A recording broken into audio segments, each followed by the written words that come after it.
오랫동안 함께 지내온 친구나 가족에게 너무 솔직하게 털어놓았다가 돌아와서 이불킥을 해본 적이 있을 것입니다. 속마음 그대로를 말했을 뿐인데 관계가 서늘해지고 그날 밤 내 말 한마디가 가슴을 콕콕 찌르는 경험 말입니다.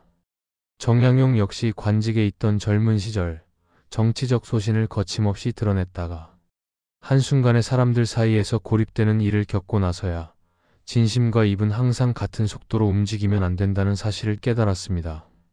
오늘은 거짓말을 하라는 것이 아니라 내 삶과 관계를 지키기 위해서라도 반드시 숨겨두어야 할 내 가지가 있다는 말을 조심스레 건네며 나는 지금까지 솔직함이라는 이름으로 내 인생을 얼마나 많이 상처냈는지 스스로에게 묻게 합니다. 사람들은 흔히 솔직함을 미덕으로 여깁니다. 진실을 말하는 것이 옳고 숨기는 것은 거짓과 같다고 배워왔습니다. 어릴 적 부모님께 혼날 때도 학교에서 선생님께 꾸중을 들을 때도 솔직하게 말해라는 말을 귀가 따갑도록 들어왔기 때문입니다. 그러나 나이가 들수록 특히 중년을 넘어 노년에 이르러 보면 모든 진실이 다 말해져야 하는 것은 아니라는 사실을 조금씩 깨닫게 됩니다.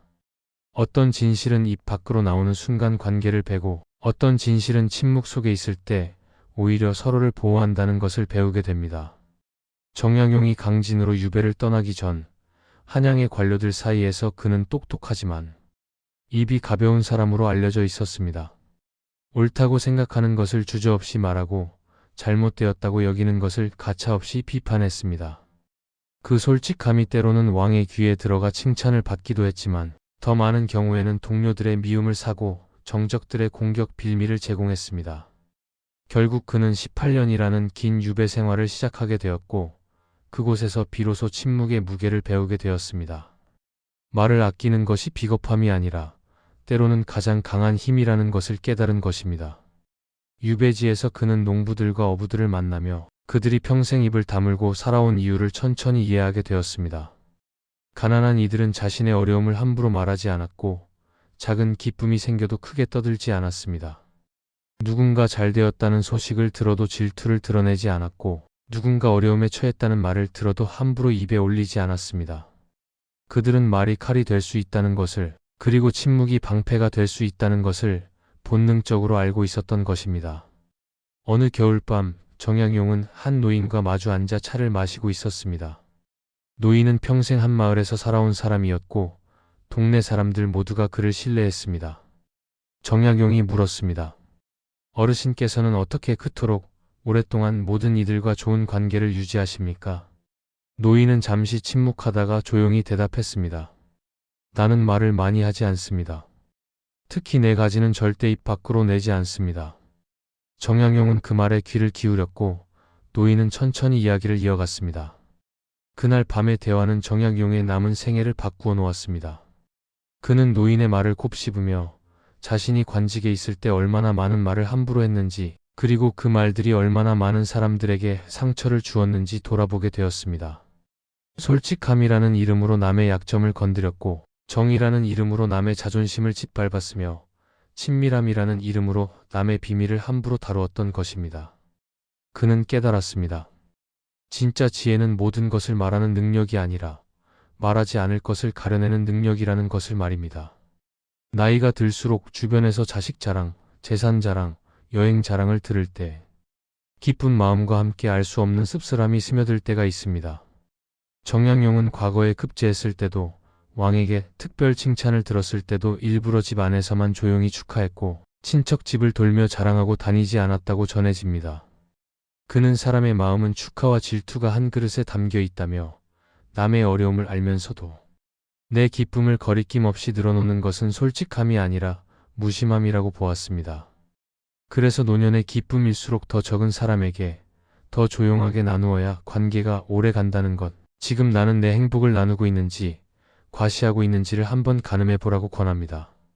사람의 마음 속에는 서로 모순되는 두 가지 감정이 동시에 존재합니다. 친한 친구가 좋은 소식을 전해왔을 때 진심으로 기뻐하는 마음과 동시에 왠지 모를 허전함이 밀려오는 경험을 해본 적이 있을 것입니다. 특히 자신이 어려운 시기를 겪고 있을 때 남의 성공 소식은 축하의 말을 건네면서도 가슴 한편에 작은 돌멩이를 얹어놓는 것 같습니다. 이것은 나쁜 마음이 아닙니다. 단지 인간의 자연스러운 감정일 뿐입니다. 정약용은 이러한 인간 심리를 깊이 이해했기에 자신의 기쁨을 함부로 드러내지 않았던 것입니다. 강진 유배 시절 정약용의 집 근처에는 한 농부가 살고 있었습니다. 그 농부는 평생 작은 논밭을 일구며 살아왔는데 어느 해 큰 가뭄이 들어 수확이 거의 없었습니다. 그런데 같은 마을의 다른 농부는 그해 우연히 풍년을 맞이하여 창고가 곡식으로 가득 찼습니다. 풍년을 맞은 농부는 기쁜 마음에 마을 사람들을 불러 모아 잔치를 열었고 자신의 운을 크게 자랑했습니다. 그러나 그 자리에 모인 사람들 중 진심으로 기뻐하는 이는 많지 않았습니다. 오히려 그 이후로 풍년을 맞은 농부를 찾는 이들이 점점 줄어들었고 다음에 그가 어려움에 처했을 때 도와주러 오는 사람도 거의 없었습니다. 반대로 같은 마을에 살던 한 노부부는 아들이 과거에 급제했다는 소식을 들었지만 그 기쁨을 마을 전체에 알리지 않았습니다. 단지 가까운 몇몇 이웃에게만 조용히 감사의 인사를 전했을 뿐입니다. 그런데 신기하게도 시간이 지날수록 그 노부부를 찾는 사람들이 늘어났고 마을 사람들은 그들을 더욱 존경하게 되었습니다. 정약용은 이 두 사례를 지켜보며 기쁨을 다루는 방식이 관계의 질을 결정한다는 것을 깨달았습니다. 그는 제자들에게 이렇게 가르쳤습니다. 기쁜 일이 생겼을 때 그것을 온 세상에 알리고 싶은 마음이 드는 것은 자연스럽습니다. 그러나 그 기쁨을 받아들일 준비가 되지 않은 사람들 앞에서 함부로 꺼내는 것은 마치 배고픈 사람 앞에서 잔치 음식을 자랑하는 것과 같습니다. 진정한 기쁨은 함께 나눌 때 커지는 것이 아니라 적절히 간직할 줄 알 때 오래 지속됩니다. 어느 날 정약용의 한 제자가 큰 상을 받게 되었습니다. 제자는 기쁜 마음에 스승께 달려와 그 소식을 전했습니다.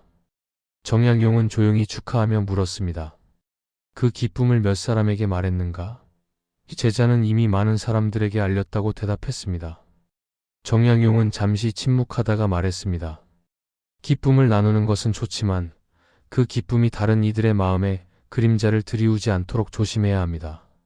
진정으로 함께 기뻐할 수 있는 사람에게만 말하고 나머지는 마음속에 조용히 간직하는 것이 지혜입니다. 세월이 흐른 뒤 그 제자는 스승의 말씀을 이해하게 되었습니다. 자신의 성공을 크게 떠벌렸던 동료들은 시간이 지날수록 외로워졌지만 조용히 자신의 길을 걸었던 이들은 진정한 친구들을 잃지 않았던 것입니다. 기쁨은 나눌수록 커진다는 말은 반은 맞고 반은 틀립니다. 진심으로 함께 기뻐할 수 있는 사람들과 나눌 때는 기쁨이 커지지만 그렇지 않은 사람들 앞에서 함부로 꺼낼 때는 오히려 관계에 금이 가게 됩니다. 오래 알고 지낸 동네 지인이 어느 날 눈물 섞인 고백을 털어놓고 이 얘기는 여기서 끝내주세요라고 말했는데 며칠 지나지 않아 비슷한 내용이 모임에서 농담처럼 오가는 걸 들었을 때 느껴지는 배신감은 말로 다 할 수 없습니다. 정약용은 관직 시절 부정을 저지른 관리의 사정을 깊이 알게 되었지만 공식 기록 외에는 어느 자리에서도 그 이름을 꺼내지 않았고 대신 제자들에게 남의 허물을 아는 순간부터 입을 닫는 훈련을 하라고 가르쳤습니다. 남의 약점을 이야기하는 순간 잠깐은 내가 우위에 서는 것 같지만 듣는 사람은 저 입은 언젠가 내 얘기도 꺼내겠지 하고 속으로 거리를 두기 시작합니다. 그래서 진짜 신뢰받는 사람은 비밀 그 자체뿐 아니라 내가 그 비밀을 알고 있다는 사실까지 조용히 감출 줄 아는 사람이라는 것. 나는 지금 누군가의 상처를 지키는 사람인지 소문을 옮기는 사람인지 스스로에게 물어보게 합니다. 사람들은 비밀을 지킨다고 말하지만 실제로는 내가 그 비밀을 알고 있다는 사실을 은근히 드러내는 경우가 많습니다. 직접적으로 말하지는 않더라도 눈빛이나 말투 혹은 미묘한 암시를 통해 상대방에게 알리게 됩니다. 이것은 비밀을 완전히 지키는 것이 아닙니다. 오히려 상대방을 더 불안하게 만드는 행동입니다. 정약용은 이러한 인간의 약점을 정확히 꿰뚫어 보았고 진정한 비밀 지키기는 그 비밀을 알고 있다는 사실 자체를 숨기는 것이라고 가르쳤습니다. 강진 유배지에서 정약용은 한 젊은이의 깊은 고민을 듣게 되었습니다. 그 젊은이는 가족 내에서 일어난 부끄러운 일을 털어놓으며 이 일을 아무에게도 말하지 말아 달라고 간곡히 부탁했습니다. 정약용은 고개를 끄덕이며 그 이야기를 들어주었고 그 후로 단 한 번도 그 일을 입 밖에 내지 않았습니다. 심지어 그 젊은이를 다시 만났을 때도 그 일에 대해 전혀 아는 척하지 않았습니다. 마치 그런 대화가 없었던 것처럼 자연스럽게 대했습니다. 몇 년이 지난 후 그 젊은이는 정약용을 다시 찾아왔습니다. 그는 감사의 마음을 전하며 말했습니다. 선생님께서는 제 이야기를 기억하고 계시지 않습니까? 이 정약용은 잠시 생각하는 척하다가 조용히 대답했습니다. 내가 들은 이야기가 많아서 무슨 이야기를 하는지 잘 모르겠습니다. 그 순간 젊은이는 깨달았습니다. 선생님은 분명히 기억하고 계시지만 자신을 편안하게 해주기 위해 모르는 척하고 계시다는 것을 말입니다. 그 배려에 젊은이는 깊은 감동을 받았고 평생 정약용을 가장 신뢰하는 스승으로 여기게 되었습니다. 정약용은 제자들에게 이렇게 가르쳤습니다. 사람의 약점을 아는 것은 큰 짐을 지는 것과 같습니다. 그 짐을 다른 사람에게 나누어 주려는 유혹이 생길 때가 있지만 그 순간 참을 수 있어야 합니다. 남의 약점을 이야기하는 것은 잠시 내 부담을 덜어주는 것 같지만 실제로는 나를 신뢰할 수 없는 사람으로 만드는 것입니다. 어느 날 한 제자가 친구의 비밀을 알게 되었는데 그것을 다른 친구에게 말해도 되는지 물었습니다. 정약용은 조용히 대답했습니다. 그 비밀이 생명과 직결된 위험한 일이 아니라면 평생 무덤까지 가지고 가야 합니다. 심지어 그 친구가 죽은 후에도 말하지 말아야 합니다. 진정한 신뢰는 살아있을 때만 지켜지는 것이 아니라 죽은 후에도 계속 지켜지는 것입니다. 또 다른 제자는 물었습니다. 그렇다면 상대방이 이미 다른 사람들에게 그 일을 말했다면 저도 말해도 되는 것 아닙니까? 정약용은 고개를 저으며 대답했습니다. 다른 사람들이 알고 있다고 해서 그대까지 그 이야기에 동참할 필요는 없습니다. 오히려 그럴 때일수록 침묵을 지키는 것이 그 사람에게 마지막 남은 안전한 항구가 되어줄 수 있습니다. 세월이 흐른 뒤 제자들은 스승의 가르침을 깊이 이해하게 되었습니다. 남의 비밀을 함부로 말하는 사람들은 순간적으로는 관심을 받지만 시간이 지날수록 아무도 진심을 털어놓지 않게 됩니다. 반대로 침묵을 지킬 줄 아는 사람에게는 사람들이 가장 깊은 고민까지 기꺼이 나누게 됩니다. 중년 이후 형제나 친척 사이에서 내가 너 옛날 일 다 안다라는 말로 상대를 눌러보려는 유혹이 찾아올 때가 있습니다. 정약용은 지방 관리로 있던 시절 상관의 비리를 알고 있다는 이유로 주변 사람들이 그를 몰래 찾아와 그걸 빌미로 한 자리 챙겨보라고 부추기는 장면을 기록에 남겼지만 그는 끝내 침묵을 선택했고 대신 백성들을 위한 정책을 글로 남기는데 마음을 쏟았습니다. 약점으로 사람을 움직이면 당장은 말을 잘 듣는 것 같지만 그 두려움이 어느 날 반발로 터지면 관계 전체가 산산이 부서지며 무엇보다도 나 자신이 점점 초라해집니다. 사람의 마음은 물과 같아서 세게 움켜쥐면 손가락 사이로 빠져나간다는 것을 떠올리며 지금 나는 누군가의 약점을 쥐고 있는지 아니면 그 사람의 좋은 면을 더 크게 보고 있는지를 되돌아보게 합니다. 사람은 누구나 타인보다 우위에 서고 싶어하는 본능을 가지고 있습니다. 특히 관계에서 불안함을 느낄 때 상대방의 약점을 쥐고 있다는 사실이 일종의 안전장치처럼 느껴질 때가 있습니다. 그러나 이것은 착각입니다. 약점으로 맺어진 관계는 신뢰가 아니라 두려움 위에 세워진 것이며 두려움은 언젠가 반드시 분노로 바뀌게 되어 있습니다. 정약용은 이러한 인간 심리를 깊이 이해했기에 아무리 큰 이익이 걸려 있어도 남의 약점을 이용하는 일을 철저히 거부했습니다. 한양에서 관직 생활을 할 때 정약용은 한 고위 관료의 부정을 우연히 알게 되었습니다. 그 관료는 백성들의 세금을 빼돌려 사적으로 사용하고 있었습니다. 정약용의 동료들은 그에게 이렇게 조언했습니다. 이 기회를 이용하여 그 사람을 압박하면 앞으로 많은 일들이 쉬워질 것이다. 그 사람의 힘을 빌려 승진도 할 수 있고 원하는 자리도 얻을 수 있다. 그러나 정약용은 그 제안을 단호히 거절했습니다. 대신 그는 공식적인 절차를 통해 그 부정을 보고했고 결과적으로 그 관료는 처벌을 받았습니다. 그 일 이후 정약용은 많은 동료들로부터 원망을 샀습니다. 그들은 정약용이 좋은 기회를 놓쳤다고 비웃었고 너무 원칙적이라며 세상 물정을 모른다고 손가락질했습니다. 그러나 정약용은 흔들리지 않았습니다. 그는 일기에 이렇게 적었습니다. 남의 약점을 이용하여 얻은 것은 진정한 내 것이 아니다. 언젠가 그것은 나를 배신할 것이며 그때 나는 더 큰 것을 잃게 될 것이다. 세월이 흐른 후 정약용의 말은 현실이 되었습니다. 약점을 이용해 권력을 쌓았던 동료들은 결국 그들이 압박했던 사람들의 반발로 하루아침에 모든 것을 잃었습니다. 두려움으로 맺어진 관계는 오래 가지 못했고 진정한 신뢰가 없었기에 위기의 순간에 아무도 그들을 도와주지 않았습니다.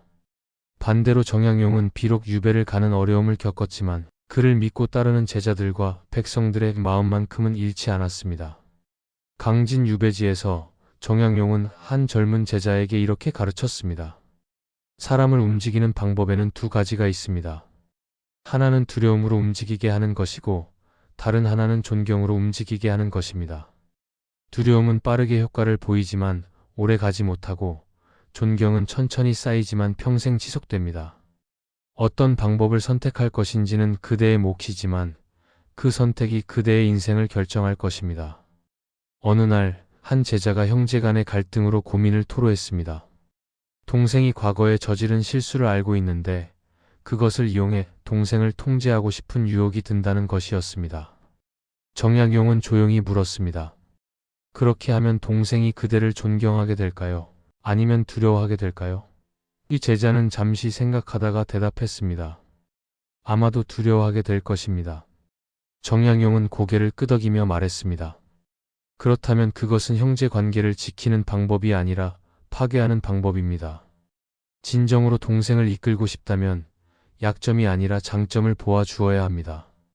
퇴직 후 작은 가게를 하겠다, 책을 쓰겠다, 유튜브를 하겠다고 여기저기 떠벌리며 다니다가 막상 시작도 못하고 사람들만 피하게 된 이들의 이야기를 우리는 자주 듣습니다. 정약용은 거대한 저술들을 준비할 때조차 언젠가 이런 책을 쓰겠다고 떠들기보다 새벽마다 묵묵히 글자를 쌓아 올렸고 완성된 뒤에야 주변 사람들은 그가 무슨 일을 해왔는지 비로소 알게 되었습니다. 아직 뿌리도 내리지 못한 씨앗을 꺼내 자꾸 보여주면 햇볕과 바람에 말라 죽는 것처럼 준비되지 않은 계획을 사람들 앞에 자꾸 올려놓는 일은 내 의욕과 자신감을 스스로 갉아먹는 행동입니다. 그래서 내 남은 인생의 야망은 말이 아니라 작은 실행으로만 드러내 보겠다고 다짐해 보라며 나는 지금도 언젠가라는 말만 하고 있지는 않은지 스스로 점검하게 합니다.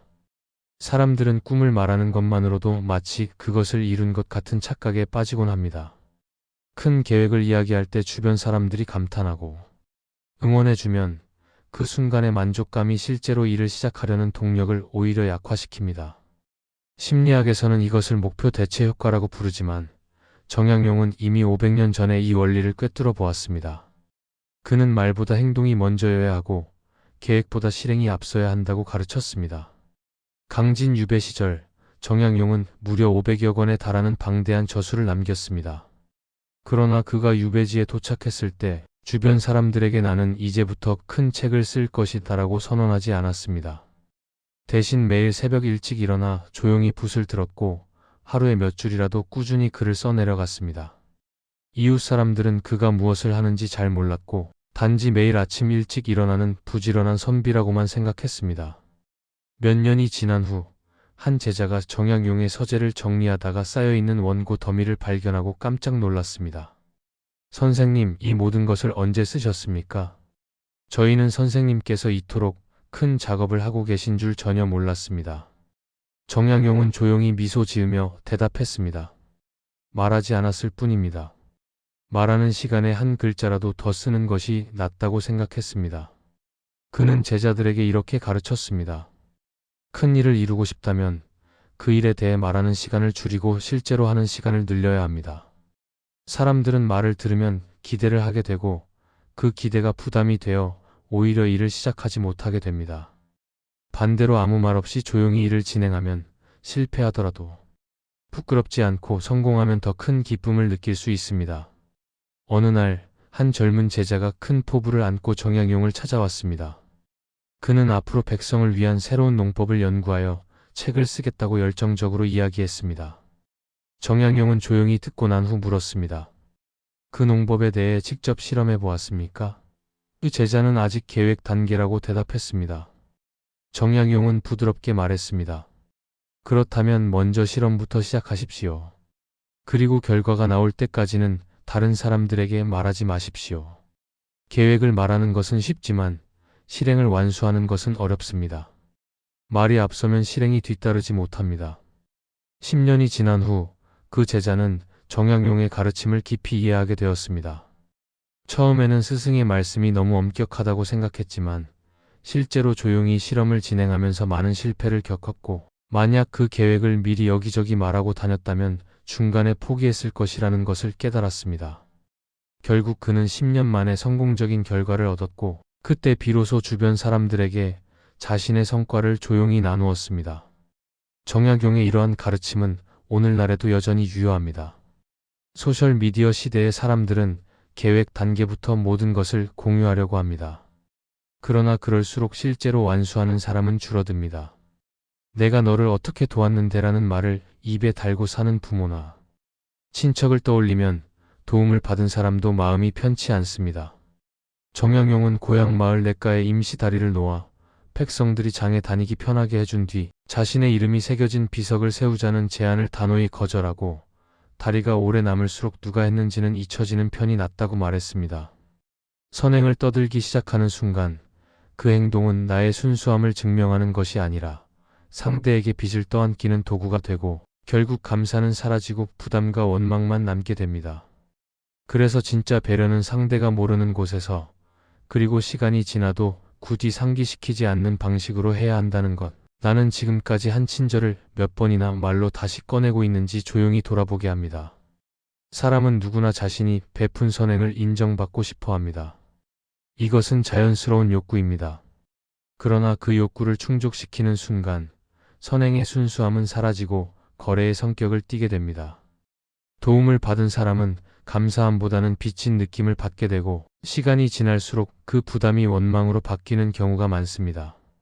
정약용은 이러한 인간 심리를 정확히 이해했기에 자신이 베푼 선행에 대해서는 철저히 침묵을 지켰습니다. 한양에서 관직 생활을 할 때 정약용은 어려운 처지에 놓인 한 하급 관리를 몰래 도와주었습니다. 그 관리는 부모님의 병 때문에 빚을 지게 되었고, 그 빚 때문에 관직을 잃을 위기에 처해 있었습니다. 정약용은 자신의 녹봉을 아껴 모은 돈으로 그의 빚을 대신 갚아주었지만 누구의 도움인지 알리지 않았습니다. 단지 익명의 선행으로 남겨두었을 뿐입니다. 몇 년이 지난 후 그 관리는 우연히 정약용이 자신을 도와준 사람이라는 것을 알게 되었습니다. 그는 감사의 인사를 하러 찾아왔지만 정약용은 담담하게 말했습니다. 그런 일이 있었습니까? 기억이 잘 나지 않는군요. 그 관리는 정약용의 겸손함에 더욱 감동했고 평생 그를 은인으로 여기며 살았습니다. 만약 정약용이 처음부터 내가 당신을 도와주었다고 말했다면 그 관리는 감사함과 동시에 부담감을 느꼈을 것이고 두 사람의 관계는 편안하지 못했을 것입니다. 그러나 정약용이 침묵을 지킴으로써 그 선행은 순수함을 유지할 수 있었고 두 사람의 관계는 평등하게 유지될 수 있었습니다. 강진 유배 시절 정약용은 가난한 농부들을 위해 여러 가지 방법으로 도움을 주었습니다. 새로운 농사 기술을 가르쳐 주기도 하고 때로는 자신의 식량을 나누어 주기도 했습니다. 그러나 그는 결코 내가 너희를 도와주었다고 말하지 않았습니다. 오히려 농부들로부터 배운다는 자세로 그들과 대화했고 자신이 도움을 받는 것처럼 행동했습니다. 그 결과 농부들은 부담 없이 정약용의 도움을 받아들일 수 있었고 그를 진심으로 존경하게 되었습니다. 정약용은 제자들에게 이렇게 가르쳤습니다. 선행을 할 때는 세 가지를 기억해야 합니다. 첫째, 도움을 주었다는 사실을 상대방에게 상기시키지 마십시오. 둘째, 다른 사람들에게 자랑하지 마십시오. 셋째, 시간이 지나면 그 일을 잊어버리십시오. 진정한 선행은 상대방이 부담 없이 받아들일 수 있어야 하고 그것이 빚이 아니라 따뜻한 기억으로 남아야 합니다. 어느 날 한 제자가 가난한 친구를 도와준 후 그 사실을 여러 사람들에게 이야기했습니다. 정약용은 그 이야기를 듣고 조용히 물었습니다. 왜 그 이야기를 다른 사람들에게 했습니까? 이 제자는 자신의 선행을 인정받고 싶었다고 솔직하게 대답했습니다. 정약용은 고개를 끄덕이며 말했습니다. 그 마음은 이해합니다. 그러나 선행에 대한 보상은 다른 사람들의 칭찬이 아니라 마음의 평안에서 찾아야 합니다. 칭찬을 받는 순간 선행은 거래가 되고 그 순수함은 사라집니다. 성공과 행복, 타인의 비밀, 나의 계획, 나의 선행, 이 네 가지는 겉으로 보면 서로 다른 이야기 같지만 그 속에는 공통된 질문이 숨어 있습니다.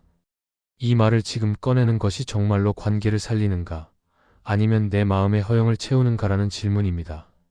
정약용은 젊은 관료일 때도, 유배지의 학자일 때도, 말년의 손자들을 가르칠 때도 사람의 입은 성문과 같아서 열고 닫는 때를 알아야 한다고 거듭 말하며 중요한 것일수록 더 늦게, 더 적게 드러내려 애썼습니다.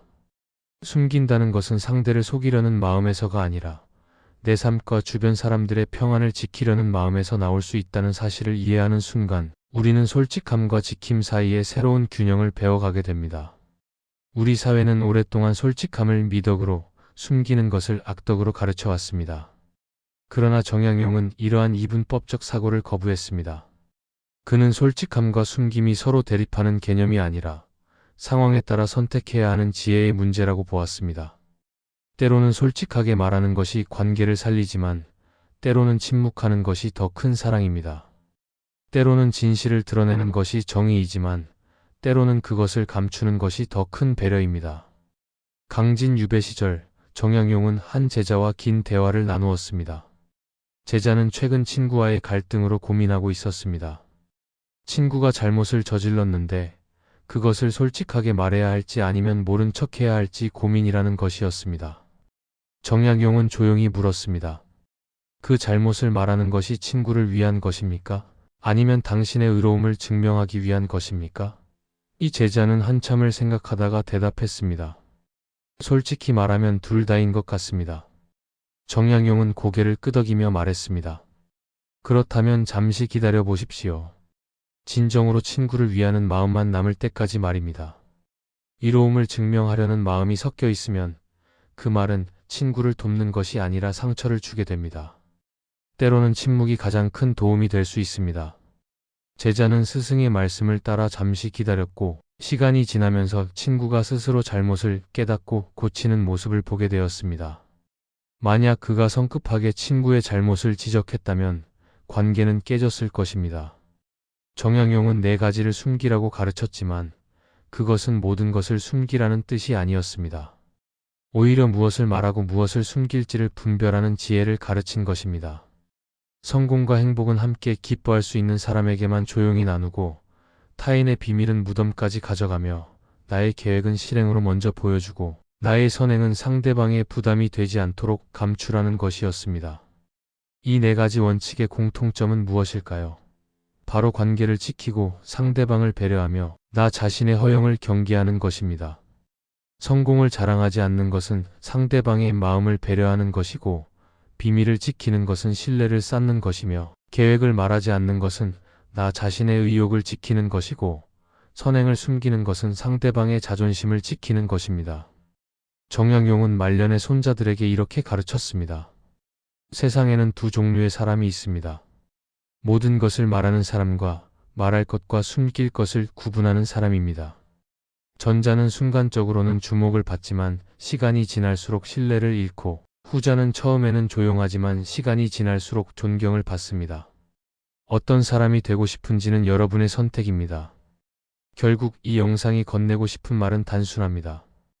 기쁜 소식일수록 조용히 나눌 사람을 고르고 남의 비밀을 알수록 더 깊이 침묵하며 아직 자라지 않은 꿈은 마음속 밭에서 먼저 키우고 내가 한 선행은 잊어버릴수록 나도 가벼워진다는 것입니다. 오늘 하루만이라도 이 말은 하지 않겠다는 약속을 네 가지 정해보고 잠들기 전 거울 앞에서 내가 지키지 않아도 될 말은 얼마나 많았는가를 스스로에게 물어보면 좋겠습니다.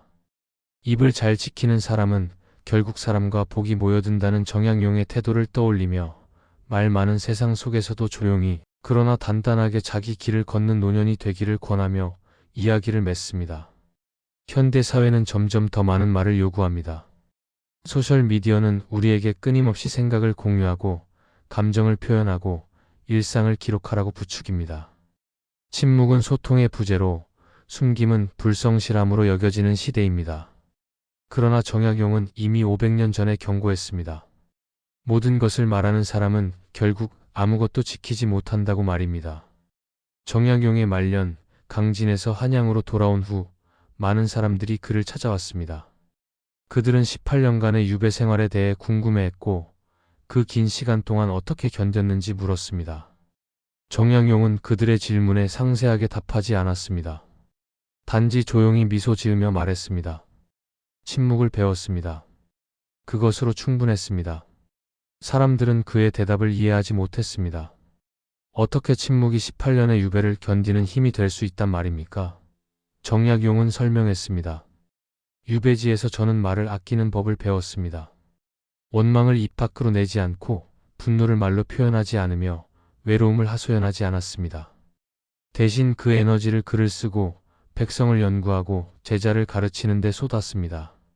만약 제가 하루 종일 원망과 분노를 말로 쏟아냈다면 아마도 저는 미쳐버렸을 것입니다. 그는 계속 말했습니다. 침묵은 단순히 말을 하지 않는 것이 아닙니다. 그것은 내 마음의 에너지를 어디에 쓸 것인가를 선택하는 것입니다. 불필요한 말에 에너지를 낭비하지 않고 정말 중요한 일에 집중하는 것입니다. 내 가지를 숨기는 것도 같은 원리입니다. 그것은 거짓말이 아니라 내 삶의 에너지를 보호하는 방법입니다. 이제 구체적인 실천 방법을 생각해 봅시다. 오늘부터 당장 시작할 수 있는 작은 변화들입니다. 첫째, 좋은 소식이 생겼을 때 소셜미디어에 올리기 전에 잠시 멈추고 생각해 보십시오. 이것을 정말 모든 사람과 나누어야 하는가? 아니면 가까운 몇 사람과만 조용히 나누는 것이 더 좋은가? 둘째, 누군가의 비밀을 알게 되었을 때 그것을 다른 사람에게 말하고 싶은 유혹이 들더라도 24시간을 기다려 보십시오. 대부분의 경우 하루가 지나면 그 유혹은 사라집니다. 셋째, 새로운 계획이나 목표가 생겼을 때 여러 사람에게 선언하기보다는 먼저 작은 실행을 시작해 보십시오. 첫 단계를 완료한 후에야 가까운 사람 한두 명에게만 조용히 이야기하십시오.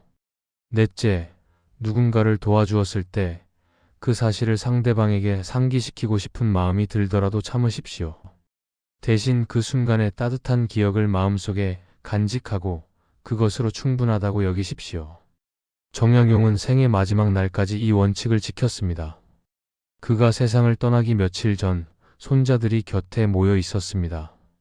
한 손자가 물었습니다. 할아버지께서 평생 지켜온 가장 중요한 원칙은 무엇입니까? 이 정약용은 약해진 목소리로 천천히 대답했습니다. 말을 아끼는 것이다. 특히 내 가지는 절대 입 밖으로 내지 말아라. 나의 기쁨, 남의 슬픔, 나의 계획, 나의 선행. 이것만 지켜도 인생의 절반은 평안해진다.